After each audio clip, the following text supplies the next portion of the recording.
ನನ್ಗಿಂತ ಜಾಸ್ತಿ ನೀನ್ ಅಪ್ಪನ ಪ್ರೀತಿ ಮಾಡ್ತೀಯ ಅಲ್ವಾ? ಇಲ್ಲ, ಅವರೇ ನಿನ್ನ ನನ್ನಿಂದ ದೂರ ಕಳ್ಸಿದ್ದು. ಇಲ್ಲ ಚಿನ್ನಿ, ಅಪ್ಪ ನನ್ನ ಎಲ್ಲೂ ಕಳ್ಸಿಲ್ಲ. ನೀನು ಕಾಪಾಡು ಕಾಪಾಡು ಅಂತ ಕೂಗ್ಕೊಂಡ್ರು ಅವ್ನು ನಿಂಗೇನು ಹೆಲ್ಪೇ ಮಾಡ್ಲಿಲ್ಲ. ಅಷ್ಟೊತ್ತಿಗಾಗ್ಲೇ ಲೇಟ್ ಆಗೋಗಿತ್ತು ಚಿನ್ನಿ. ಅಪ್ಪ ನನ್ನ ಕಾಪಾಡಕ್ ಬರ್ದೇ ಇದ್ದಿದ್ದೆ ಒಳ್ಳೇದಾಯ್ತು. ಇಲ್ಲ ಅಂದಿದ್ರೆ ಅವ್ರ ಪ್ರಾಣಕ್ಕೂ ಅಪಾಯ ಆಗ್ತಾ ಇತ್ತು. ಅವಾಗ ಅಪ್ಪನೂ ನಿನ್ ಜೊತೆ ಇರ್ತಾ ಇರ್ಲಿಲ್ಲ ಅಲ್ವಾ?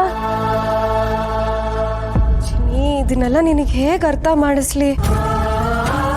ನೀನು ಇದನ್ನೆಲ್ಲ ಇಷ್ಟು ಸುಲಭವಾಗಿ ಒಪ್ಕೊಳ್ಳಲ್ಲ ಅಂತ ನನಗೆ ಗೊತ್ತು. ಆದ್ರೆ ಚಿನ್ನಿ, ಅಪ್ಪನ ವಿಚಾರದಲ್ಲಿ ಹಠ ಮಾಡೋದು, ಅವ್ರನ್ನ ಹರ್ಟ್ ಮಾಡೋದೆಲ್ಲ ಮಾಡಬಾರ್ದು.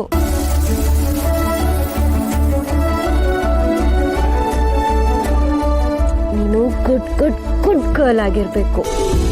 ಟೈಮಿಗೆ ಊಟ ಮಾಡಬೇಕು, ಹಾಲು ಕುಡಿಬೇಕು, ಹೋಮ್ವರ್ಕ್ ಮಾಡಬೇಕು, ದೊಡ್ಡವ್ರು ಹೇಳಿದ ಮಾತನ್ನೆಲ್ಲ ಕೇಳಬೇಕು, ಆಯ್ತಾ? ಆಮೇಲೆ ರಾತ್ರಿ ಹೊರಗಡೆ ಒಬ್ಬೊಬ್ಳೆ ಎಲ್ಲೂ ಹೋಗ್ಬಾರ್ದು. ಅದು ಹೇಳ್ದೆ ಕೇಳ್ದೆ ಅಂತೂ ಹೋಗ್ಲೇಬಾರ್ದು, ಆಯ್ತಾ?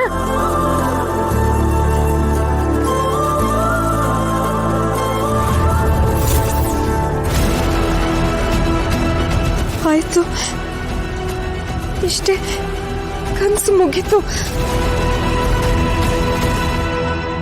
ಚಿನ್ನಿ, ಅಮ್ಮ ನಿನ್ನನ್ನ ತುಂಬಾ ತುಂಬಾ ತುಂಬಾ ಪ್ರೀತಿ ಮಾಡ್ತಾಳೆ, ಆಯ್ತಾ? ನಾನ್ ನಿನ್ ಕಣ್ಣಿಗೆ ಕಾಣಿಸ್ಕೊಳ್ದೆ ಇದ್ರು ನಾನ್ ಯಾವಾಗ್ಲೂ ನಿನ್ ಜೊತೆನೆ ಇರ್ತೀನಿ, ನಿನ್ನ ಕಾಪಾಡ್ಕೊತೀನಿ ಚಿನ್ನಿ.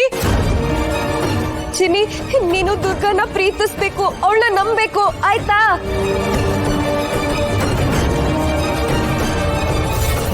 ಅಮ್ಮ, ಏನ್ ಹೇಳ್ತಿದ್ಯಾ? ನಂಗೇನು ಕೇಳಿಸ್ತಿಲ್ಲ.